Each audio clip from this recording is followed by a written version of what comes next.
What's up, party people? My name is Sunny Ray. This is the Sunny Ray Show. I've got yet another very interesting guest today. Her name is Michelle. Michelle is an international speaker, best-selling author, humanitarian, and the founder of Becoming Amplified and Unsilenced Voices, empowering individuals and organizations to amplify their message, maximize their influence, and create lasting impact. With that said, I'm going to bring on Michelle. How you doing, Michelle? Hey, I'm good, Sunny. How you doing? I'm fantastic. I got to hit the gym this morning. My wife took the little ones out to the science I want to say science museum. What is it? The science I think it's the Yeah, science museum, museum. It's like science, music. Yeah, it's I'd the say big one that. in Toronto. I forget the exact name, but it's I'm sure they're having a hoot. How's your day going so far? It's great. I myself also went to the gym very early, and it's been back to back to back today, which is amazing. It's always good to have a full day, and I actually have a couple more calls after you. So, good day. Love productivity. Yeah, I wish I'd started exercising early in the morning sooner in my life. Like that just seems like such a big hack.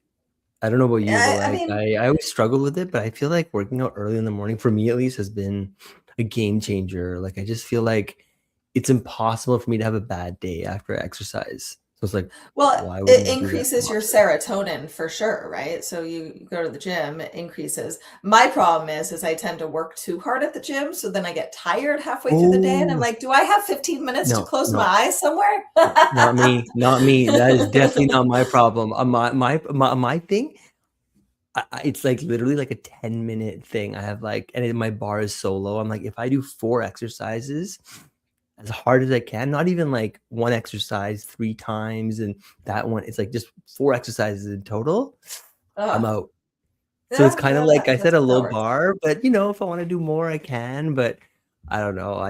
Yeah, because you're right. Because if you go too crazy, obviously, Yeah, yeah, yeah. lose some of that energy. So tell me, what is unsilenced voices? Why should people care? Yeah, so I'll go into a little bit of who I am. I know we're streaming Sure, on your platform and also my platform. So those of you on mine, you probably know me already, but I'll re-explain for Sunny's platform. please. I was born in a small town in Idaho, moved around my whole life. My daddy was military, decided after graduating high school that I wanted to move to Hollywood, California to pursue an acting career. I loved it, starring in plays and films and doing all of this fun stuff. And unfortunately, I ended up meeting somebody who at that time I thought was my Prince Charming. And lo and behold, about 4 months into that relationship, I was pushed so hard against the wall that my head went through it. And I didn't understand that that was the beginning stages of domestic violence. Now, fast forward, I stayed with that abuser for roughly 4 years. I ended up escaping and I started to document my story. So, in that documentation, because of my theater arts background, I wrote and performed a 65-minute solo play about my experience in domestic violence. And Sunny, memorizing 65 minutes of dialogue was very difficult, but what happened next was what was miraculous. People started coming up to me and telling me their stories, not just of overcoming domestic violence, but of overcoming grief, suffering, depression, anxiety, human trafficking, sexual abuse, you name it. And this is when I looked up at God and I said, wow, this is far larger than me. What do you want me to do now? And in 2017, I founded Unsilenced Voices. I actually sued my abuser. We settled out of court, and I used a large portion of the settlement to start the organization. The bulk of our programming currently is in Sierra Leone, West Africa.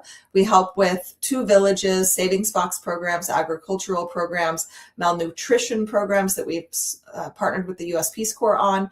And then also our flagship program is Matilda's program. It's a vocational training center program where we put girls through vocational training to get them off the streets. 2019, I published my first book called But I Love Him, which was my experience in domestic violence, and then started speaking and coaching and traveling the world. And Sunny, that is when I discovered it's not about me any longer, but about helping other people use their voices to make a difference. And what's really lovely about that is I get these like downloads from God, or however you want to call it, the universe. And we started a book collaboration project called Breaking the Silence a few years back. We're publishing volume 5 this September. And then I also teach 2 specific systems that help you, one, tell your story, and you can do it by launching, growing, and building a nonprofit, and that's called Legacy Amplified. And then I also teach you how to speak on stages, create courses and content, and publish books, and that is called Becoming Amplified. So Sunny, that's a little bit about me. I'm sure you've got some questions. Cool. Wow. That's really, really interesting. So yeah, I mean, I wanted people to know kind of like what it is you're doing, but also my favorite thing, as I was telling you, is to kind of just slow things down a little bit and talk more about your story a little bit, right? So you came out of acting and speaking into running a nonprofit, right, in West Africa. I know, isn't that crazy?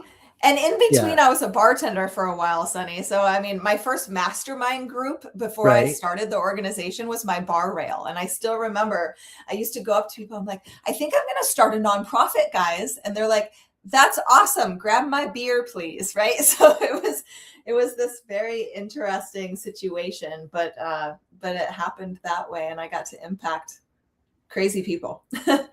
Yeah, so I was and a publishing business in America, right? So I guess what made you decide to build something rather than, keep telling the story? So my first answer is God. When I went through this experience and then started performing my play and started speaking publicly, I felt this tug to do something even more. And if you're out there and you have this calling to do something even more with your story, this is what I specialize in. I'm an expert at helping people do this because I've done it, and you listen to that calling. So at first it was the nonprofit that I started. I started volunteering for nonprofits, and I thought that I wasn't going to start my own. I thought I was going to work for somebody else. And lo and behold, God wanted me to start my own organization. And then I ended up meeting my very first business coach by going to some networking events in late 2018, Bill Walsh. And he was speaking about being a speaker. And the number one skill set for any entrepreneur is public speaking. So I thought to myself, I think this is what I'm supposed to be doing. So then I jump in with 2 feet, because that's what I do when I make a decision. And I jumped in and I decided, okay, I'm going to take this class. I'm going to learn. I'm going to invest a lot of money. It was a lot of money I invested in myself. It was a college education amount of money that I invested. And I learned the skill set to be able to go out and not just tell your story, but be able to turn your story into a monetizable business, along with a philanthropic arm that makes significant impact. So we're 6 figures going on 7, looking for partners, looking for people to help amplify unsilenced voices. And I'm looking for individuals to help amplify their voices. Sierra Leone and Ghana are a long way from where you started. So why Yeah, there? that's true. Yeah, Yeah, and how did you choose it? Yeah, when I was younger, way before I even found God, I used to have dreams about me surrounded by a bunch of African children. I didn't really understand what that was. So when I went through this experience and then I was called to start an organization, my heart and soul is on the African continent. So the first trip that I ever took was to Kenya. This was outside of Unsilenced Voices. And when I landed on that African soil, I just knew that this was where I wanted to come help. Many people believe that the African continent are the forgotten people. And it's very unfortunate that they are unfortunately treated that way in a lot of the countries in Africa. And I had this pull to find my place. And I was vice president for a nonprofit prior to starting Unsilenced Voices that worked out of Sierra Leone. So I ended up going to Sierra Leone. I believe this was April of 2016. I might be off on the dates just a little bit. And while I was there, I was able to talk to groups of women, college-age girls, and then elders in the community about domestic violence in their country. And I just knew that I wanted to go back. So when we were able to expand from Ghana. Sierra Leone was where I wanted to go. And I rehired the manager that used to work for that organization. So he's been with me, Philip. He's been with me since the very beginning. And then we have Christy and Tejan as well. So I've got amazing team members on the ground in Sierra Leone. And this is just kind of how it's happened. Beautiful. So, most advocacy organizations campaign, you built a school program. So what made you go operational instead of loud? Yeah, I mean, I think that we're definitely loud as well. If you look at me on social media or anything that I do, I'm very loud and boisterous, Sunny. I think that it is up to us to use our voices to make a difference. However, when I went to Sierra Leone, Philip asked me, he said, "Hey, Michelle, I want to take you to a bar." And I was like, "A bar? Okay, fine. Let's go to a bar." And I sat down and we ordered a beer. And then he said, "I want you to look around." And I did. And all I could see were 12-year-old girls selling their bodies for $1 on the streets at this bar. And this is where he told me, he said, "These are the women and these are the girls that I want to help." And I said, "Let's do it." So I'll tell you a quick story. There's a young girl that we met that night. Her name was Matilda. And Matilda was a feisty young girl. And I remember she came up to me and she's like, "What are you doing, white girl?" Right? It was hilarious. But she wanted out of sex work. And we said, "We can enroll you in vocational training. We'll pay for it. We'll pay for materials. We'll give you a monthly stipend. We'll give you counseling, everything that you need." And she said, "Okay." And she showed up the next day, 3 hours before I even got to that school. And we enrolled her. And I remember getting WhatsApp messages from her teachers saying, "We can't control her." And in my head, and when I text back, I was like, "We're paying you, so you're going to educate her. You're going to give her what she needs and the skill set that she needs." So she became a huge advocate with us and started walking the streets and advocating against domestic violence and sexual abuse and human trafficking. A lot of our young girls have been trafficked to the country.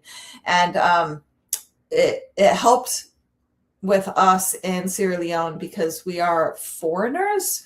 So it helped with trust, which was awesome. So we were able to do like massive advocacy. Unfortunately, we didn't realize that Matilda was HIV positive, and then she later died of AIDS. So our vocational skills training program is called Matilda's program, named after her. And currently we have 48 girls in a one-room office space learning tie-dye and gara, hairdressing, sewing, and makeup. And we need to build a school. So this is where we're looking for some partners. We really desperately need to build a school so that we can offer this to a lot more than just 48 girls in our one-room little office space. We do have 16 graduates and about 14 to 16 in other outlying vocational training centers. We do a lot of sex worker advocacy and education programs. We do a lot. So there's a lot that I can't probably get into. But if you want to be a sponsor and you're out there and you want to be a sponsor of one of these girls, it's only $100 a month. And you can literally go to sponsораsurvivor.org, sponsораsurvivor.org. So you said that's Sponsor a survivor. Cool. Yeah, Okay, cool. I got that. Yeah. I mean, you can also visit our organization's main website, but yeah, sponsораsurvivor.org. Awesome. Cool. Yeah, I just put it up there. So, I guess, the next thing I was gonna ask is you were an author before you were a publisher. So I don't consider myself a publisher. So I will say that I just help people publish their stories. So you can continue with the question. I just want to make sure that I'm not an actual publisher, right? I got you. You help people publish. Yeah. Do you help them connect with publishers? Is that part of the process? Right. Yeah, that's part of it as well. So yeah, I guess my deeper question was what did writing But I Love Him teach you about, what a story can actually change?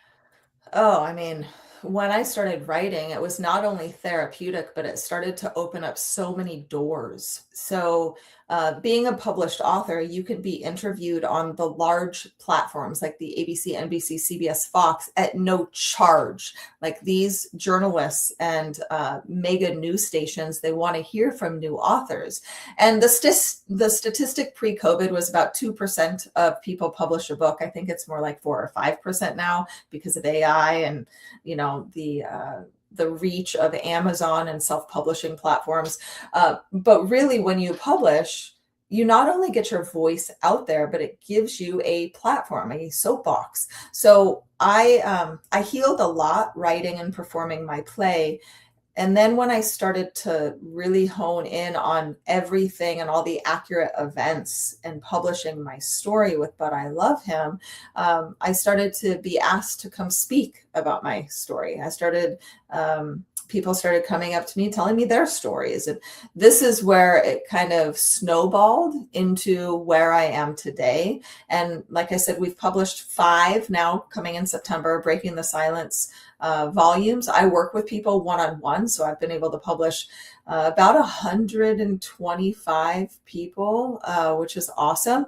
I teach you how you can utilize Amazon or Ingram Sparks or any of these self-publishing platforms to get your voice heard. And then there's some that want to pitch to publishers and literary agents. So if you want to do that, like if you want to become a New York Times bestseller, if you are a whistleblower and you really need a publishing partner, then let's pitch. So I help you put together those pitch packages, query letters, and you pitch to these main publishers. I'm working with one woman right now, and I'll give her a shout out, Tressa Brady. She's absolutely amazing. She is a whistleblower, and she just wrote a book about women who have been murdered by military men. I worked with her one-on-one on this. So I saw your face there, Sunny. It is really intense.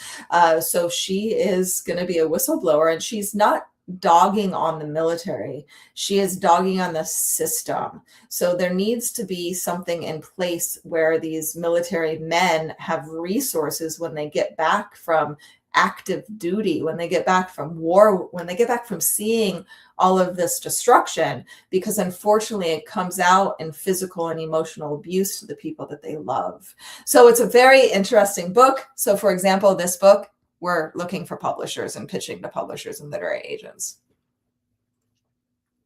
Got it. Yeah. That's so cool. So, you know, becoming Amplified has put more than like 120 authors into print. What did you learn about people in that process that surprised you? You know, it's always hard to tell your story. And I remember the first time I ended up telling mine publicly. I went Facebook Live before Facebook Live was a thing. So this was back in 2018, 18, maybe 17. And I hit the live button. And I remember I was like shaking in my boots and sweating. And I had friends there that I didn't want to see me. So I like kicked them out. And at first you feel like people are going to condemn you for your story. People are going to say negative things about you. People are not going to support you or believe you. And I think this is the hardest part for most people, no matter what that story is, right? If you've got this crazy spiritual journey story, whether you have an abuse story or depression, anxiety, grief, you name it, any story that we're talking about, we often tend to feel people are going to judge us. And what happened when I first went live is that I got a lot of love. I received so many messages of keep telling your story, Michelle, you've got this, you've got this. So now in turn that I get to work with so many individuals to share their message, not only in written form, but also on stages and creating courses and really making a domino effect of change. I now get to tell them, hey, I understand that you're feeling anxious and nervous, that you're going to be a published author, that your story is going to be in print, that you are now recording, and anything that's now on in the internet is never going to be deleted from the internet. But you're going to make a difference in so many people's lives. And that's what matters most. And people are going to love you. There's 8 billion people on this planet. Not everybody's going to like you, but people will love you for your mission. Yeah, it's that's really touching.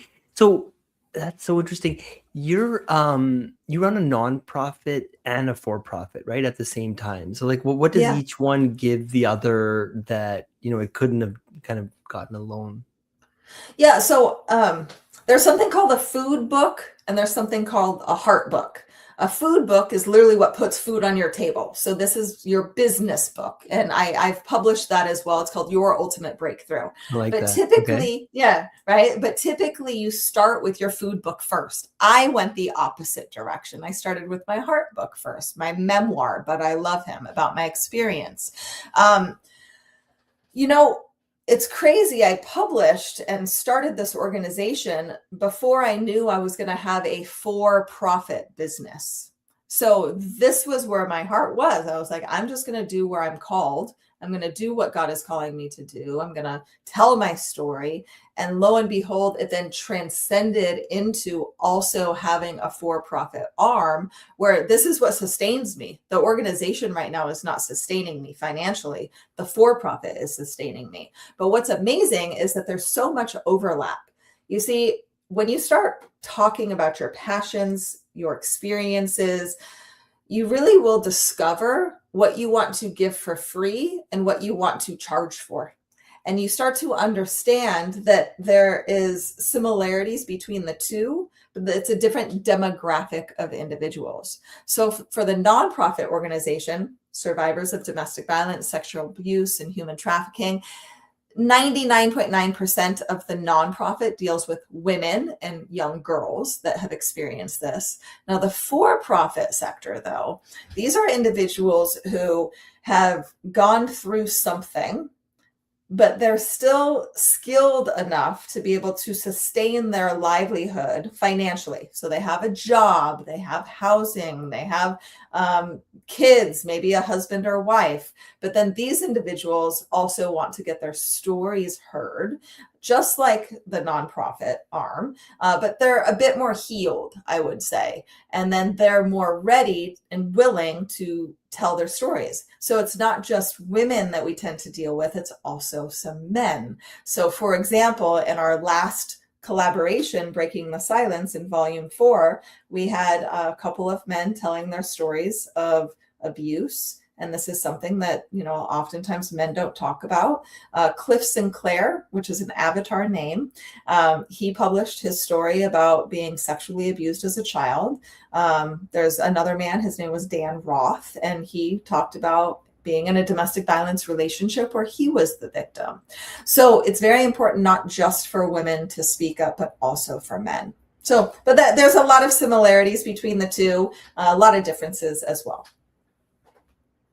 Yeah, I do wonder about that sometimes, is like how prevalent is the other side of the coin, where it's like the man is on the side of the abuse or whatever. But I can give you some statistics for that, you Sunny. have some? I'd be interested. I I mean, I do often have wondered. some. Yeah. I do have some. So it's interesting. Oftentimes men don't think that a woman slapping them or spitting on them or throwing something at them is domestic violence, but it is. It is domestic violence.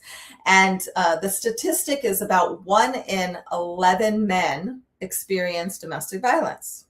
The statistic for women is about 1 in 3 to 4 women experience domestic violence. And if you look globally, the stat is 1 in 3.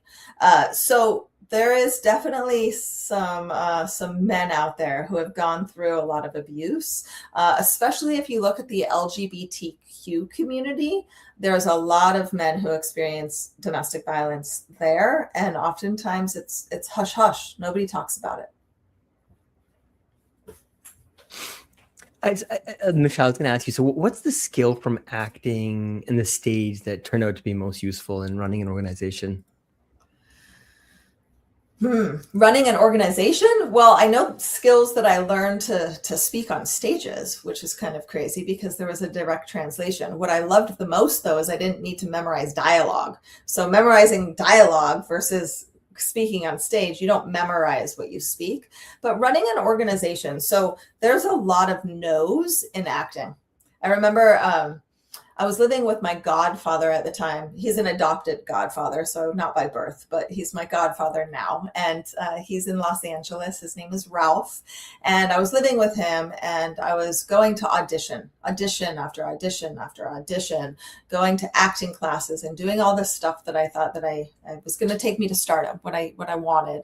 And I would get turned down a lot. And if you're listening and you're in New York or LA or Canada and you're pursuing an acting career, even Chicago and Atlanta have a lot of opportunities now, you get a lot of no's. And sometimes you just feel like it's not worth it. It's not going to work. So he said something to me one time. He sang. Now, I don't have a singing voice, Sonny, but I'm going to do my best. So he sang, no, no, no, no, no, no, no, no, no, no, no, no. Yes, that's me singing, by the way. So when he started saying that to me, I was like, okay, I'm going to get 18 bazillion no's before I get a yes. Now, when you turn around and use this in an organizational setting, fundraising is the hardest part of running a nonprofit organization. Hardest part, hands down, right? But unfortunately, it's about 70% of the work is fundraising. You get so many no's. No, no, no, no, no, no. Oh, let me introduce you to somebody. Let me see if these people will partner with you. Blah, blah. We need money, right? People don't understand. We need money. Open up your Rolodex. Open up your checkbook. Write a check. So it's very challenging sometimes. So I get a lot of no's, and I just remember that little song that Ralph sang to me, the no, no, no, no, no, no, no, no, yes. I'm gonna have to remember that song. You're when we asked you like what's one like the most counterintuitive beliefs, you said that relationships matter. That sounds obvious until you look at how almost every organization actually raises money, right? So what do most people get wrong about it?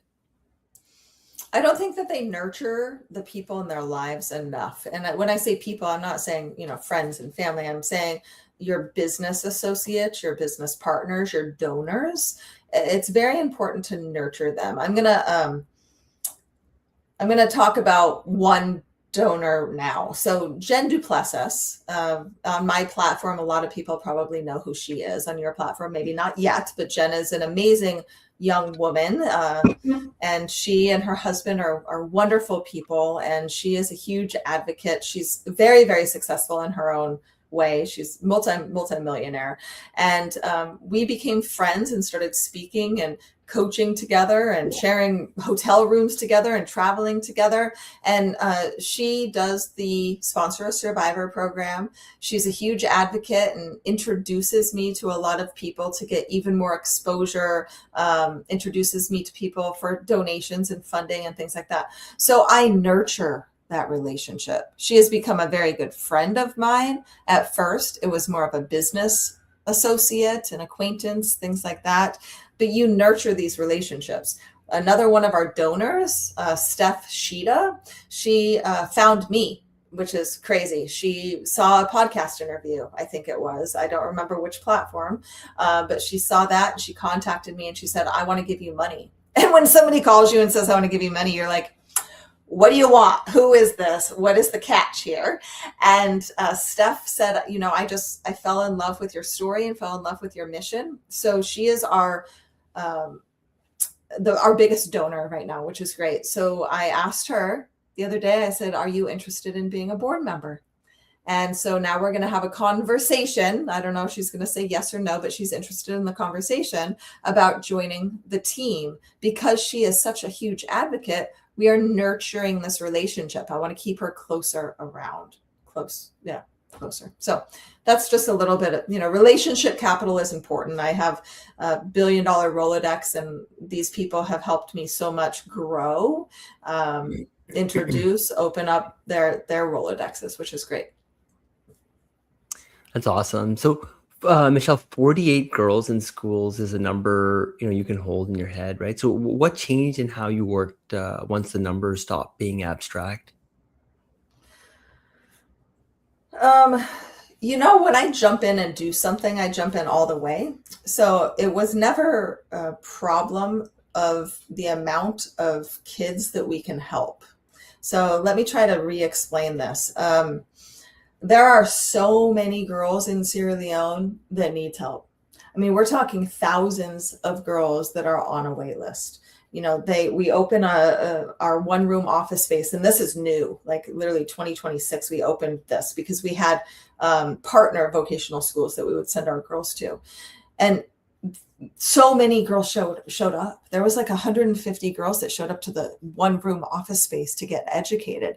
It's not the victims and survivors. It's now we need the other end of it. So it was what's shocking the most is that you tell these stories and you talk about how, you know, these girls don't have running water, electricity.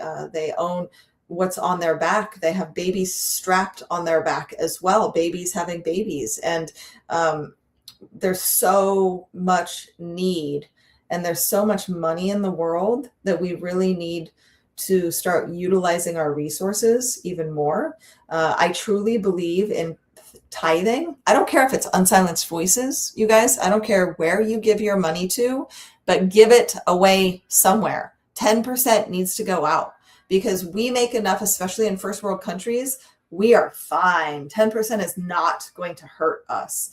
And then if everybody would take a stance against something or for something, we would not be in the predicament we are today. And that's the biggest problem, is because there's so much greed and corruption in the world that there's people starving even in the United States, which should never, ever happen. Actually, I was going to ask you, so you guys don't qualify for most grants, right? Because you're a U.S. organization working abroad. When did that become clear, and how did it kind of change the plan? So, you know, when I first started the organization, my heart's in Africa. So this is where I wanted to serve the most. And we started having some grant writers volunteer their time. And when we started searching for grants, it became very, very obvious that if we're a US-based organization and we primarily work abroad, we don't qualify for most money. I'm not saying all money, but for a lot of the money. And that's when I was like, oh, okay, well, if we can't rely on grants, how the heck are we going to fundraise? So it's really relationship capital, right? It's private donors, it's private foundations, it's building relationships and friendships with people who can help. So a good example is I'm friends with a guy named Lee Steinberg. So Lee Steinberg is Patrick Mahomes' agent from the Kansas City Chiefs. Like, he's very well known. He's the real life Jerry Maguire. The movie was made about Lee Steinberg. And Lee, he picked up my book, and I remember being at this conference with him, and he was sitting next to me, and my book was out, and he just grabbed my book and started reading it. And that's when I started sweating, and I was so nervous. I'm like, oh my God, Lee's picking up my book. Anyway, he wanted to help, and he said, hey, Michelle, you know, I'm here to help you. And he spoke at a couple of fundraising events for us. There was a luncheon that we raised over $100,000 because we auctioned off some of his time. So little things like this is why relationships matter. So you build rapport with these individuals that can help you. I've got so many mentors. Like, one of my very close mentors, his name is Jeff Hoffman, and Jeff is the founder of Priceline, like literally Priceline. And he runs multiple organizations. He has his own nonprofit. He's very highly successful. And these are the people in my ear, encouraging me and telling me what's next. And I'm working with an amazing woman right now out of Australia. Her name is Catherine Porritt. She saw me speak in November at an event with Hillary DeCesar in Arizona called Relaunch. And Catherine said, hey, I think I want to help you. And so she threw me in her program called Icon, and I started learning some things, and she creates dossiers. And then it dawned on me, why don't I just ask Catherine to be on our board? So I did. And this only was like a month ago. And she said, sure, let's go ahead and do this. I was like, all you have to do is ask. This is what I'm learning the most, Sunny. All you have to do is ask, which also means all I have to do is ask my billionaire friends for a check for 500 grand. I'm going to get it. We're going to get it. And then the thing is once we get that, we build the first school, we build the first housing. What's next? we're not stopping. We still need to serve even more people. Ask and you shall receive. The Yes. Yeah. anthology is now on volume 5. So what did you learn Yeah. between volume 1 and volume 5 about, getting people to tell the truth in print? Structure. I learned that I needed to help teach a bit more structure. So volume 1, I kind of threw people in. I didn't really know what I'm doing. I've published a book, but I had to relearn how to pick your Amazon bestseller categories and be able to run a bestseller campaign. You look like you have a question there, but yes, a bestseller is literally category specific, and you have to be very skilled as to choosing the categories. So when you go live on Amazon, you can become that number 1, number 2 bestseller. All of 5 of the volumes have been bestsellers, number 1 bestsellers. And then a lot of our clients who publish their own books, I get on calls with them. I teach them how to choose their own categories, and they all hit top 5, which is great. But yeah, I had to learn all of that. And then I've realized, it's a lot. So I needed to bring on a team member. So I've hired an editor who also goes through first round and second round edits before I even read the manuscripts, because it is a lot of trauma. Round 1, volume 2, volume 3, I was doing by myself, and I was like, I can't do it by myself anymore. No, I think it was just 1 and 2 I did by myself. So I had to hire somebody to kind of help me out with that. And then, volume 5, I think I got it. We figured out, cover, we figured out structure, we figured out design, we figured out book launch parties. So if you're in the Tampa area, we have a book launch party for volume 5 happening on September 29th. So it's a really amazing opportunity. So if you're anywhere in Florida, or you want to travel to Tampa, Tampa's a really cool place to come to. You can come to the book launch party. It's like $20 to come to, and it's at the Tampa Club. So Sunny, something about me is I like to negotiate, and I'm very good at it. So I kind of take after my daddy when it comes to that. So I have negotiated some amazing opportunities for some of the authors, amazing venues to be at. I mean, we're on the 42nd floor on the Bank of America building for our book launch party for volume 5. And then we've been at the Oxford Exchange for 3 of the launches. So yeah, I've kind of learned how to do all of that, plus some. That's awesome. And Michelle, you work with survivors as collaborators rather than, as case studies, right? So how do you keep that line practically when you're also fundraising? So I love that you put that. I work with survivors as collaborators. No matter what it is that you've gone through in your life, it doesn't make you less than anybody else. So I've had to figure out how to make sure not to get too close to my clients, because sometimes you get too close to clients and then it becomes not 100% great. However, I just treat people as people. If you go through my programs and services for the for-profit side, for example, so becoming amplified, it's a 12-week system. It's $5K to get in, but that $5K, literally, I will work with you for the rest of your life. So you can call me in 8 months and be like, hey, I forgot how to choose my categories. Can you help me? Sure. I'm not going to charge you extra for that. And this is where I think that why my clients love me and they keep coming back and they keep asking what's next, right? Is because I treat them like human beings. They're not just dollar signs, and they're not just survivors or victims of some tragedy. They are change makers. I was able to use my story, so let's help other people use theirs to make a domino effect of change in our society today. No brainer. That's really. And what's the thing about running an organization in Sierra Leone that nobody in kind of the American nonprofit world understands until they've really done it?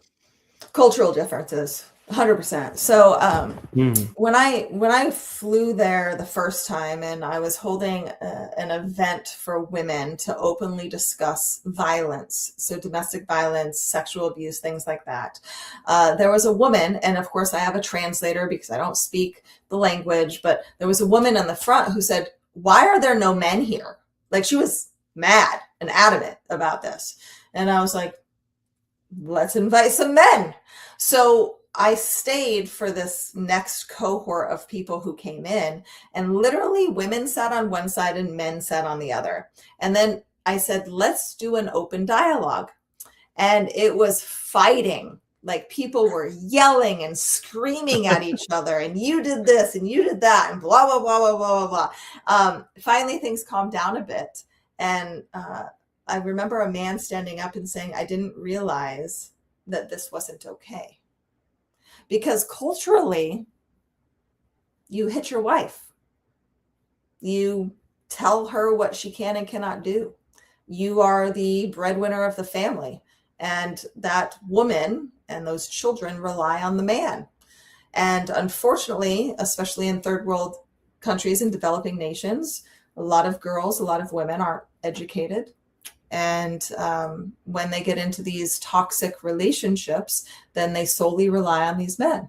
And when domestic violence happens, they don't tend to go to the police, although there are units now specifically for domestic violence, but they need to be extreme cases, unfortunately, in a lot of these situations.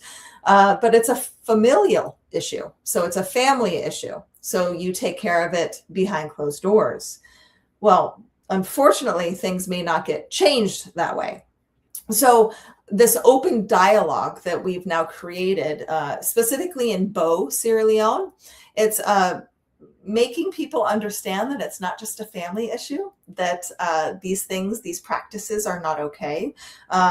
What's interesting is I also used to think that FGM, which is the female genital mutilization, was a man thing, but it's actually a woman thing. Moms do this to their daughters. Men don't do this to their daughters. Men don't actually care in most cases.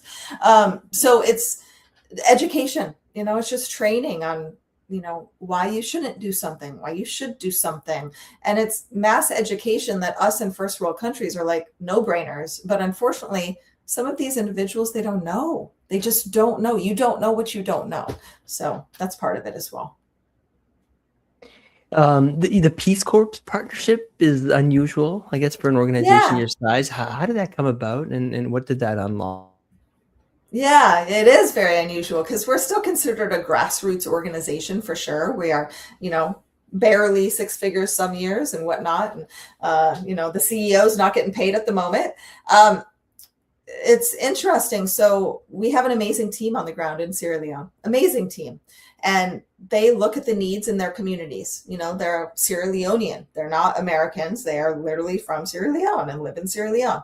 And there was this need because a lot of babies die of malnutrition.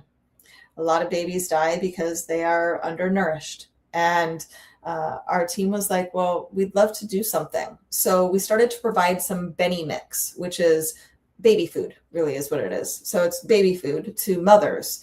And then I don't know how, but our team members ended up meeting a young woman. Her name was Tara.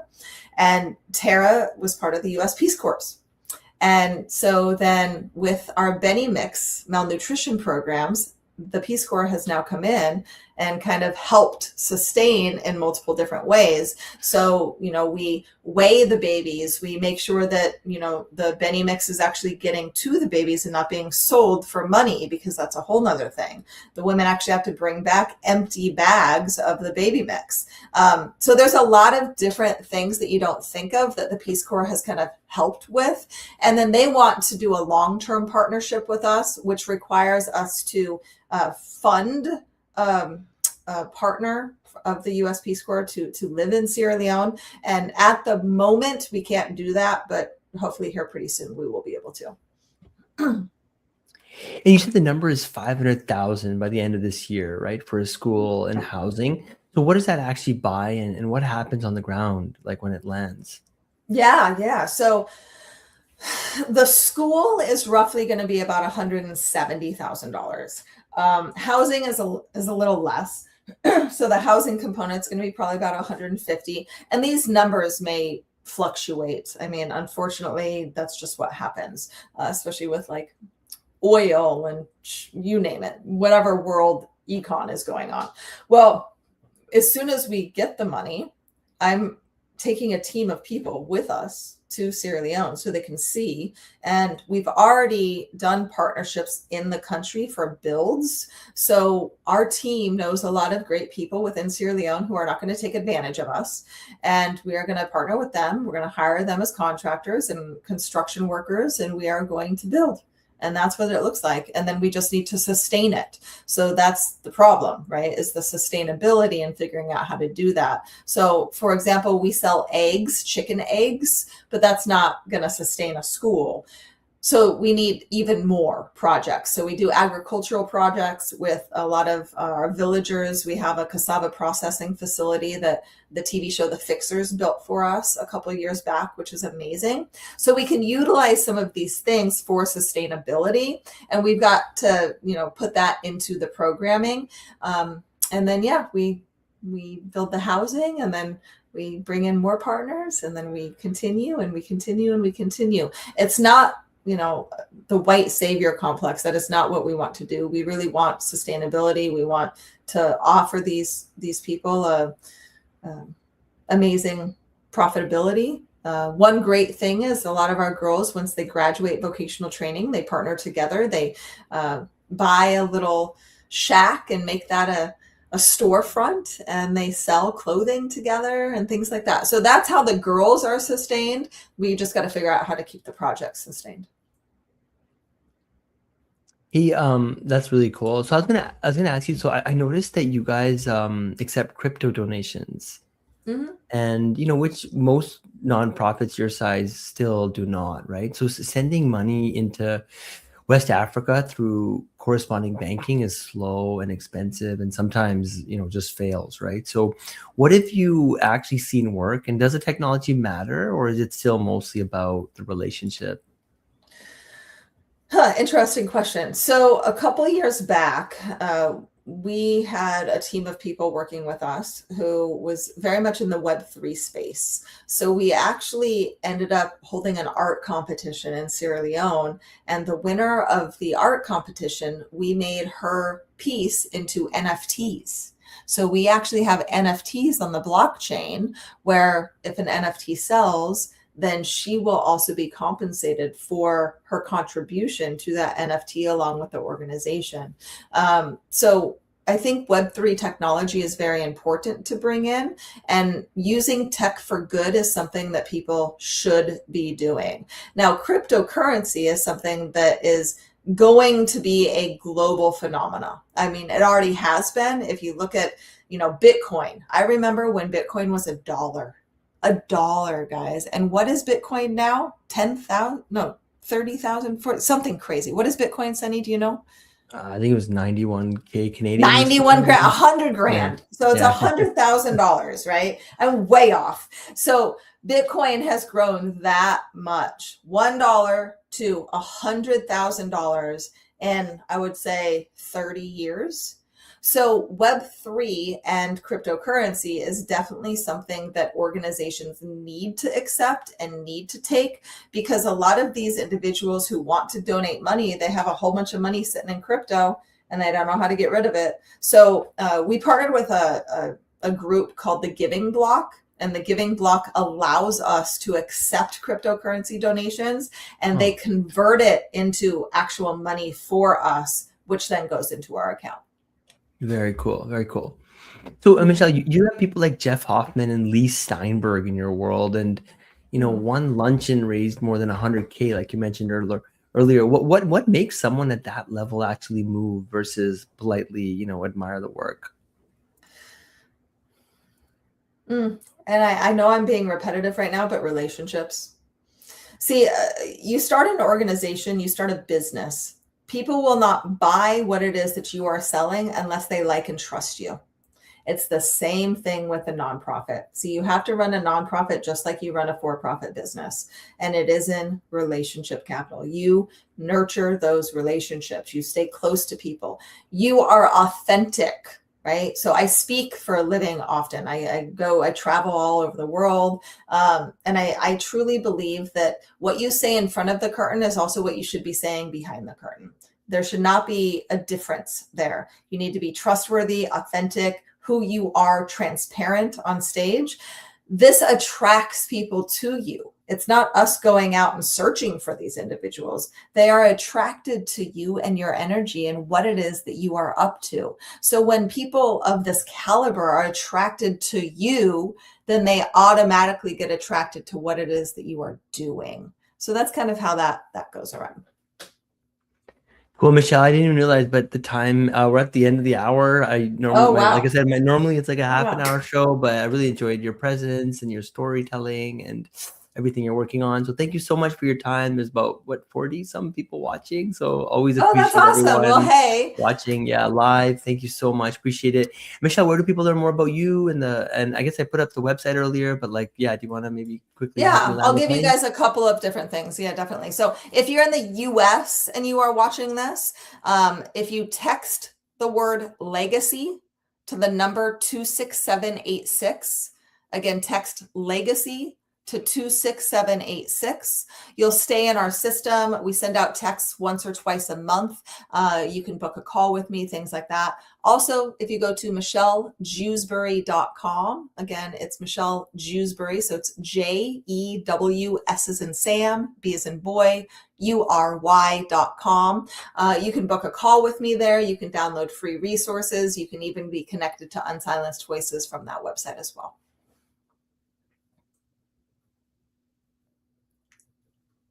Sorry, I was just gonna throw it up there so people can. No, it's text legacy to 26786, not 867.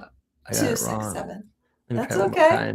I love it. Thank you, though. Oh, 286. Okay, got it. No, 26786. Yeah, legacy 26786. 26786. Okay, I got you. I think let's put it up. Let's see. Confirm. 26786. Perfect. Yay. We're improvising here a little bit. Okay, so love it. Good job, Sunny. You can tell as is life. Michelle, you're delightful. Thank you so much. I loved it. And once again, thank you all for tuning in. Michelle, hang out for 2 seconds. I'll just bring the stream to an end. Okay. Bye.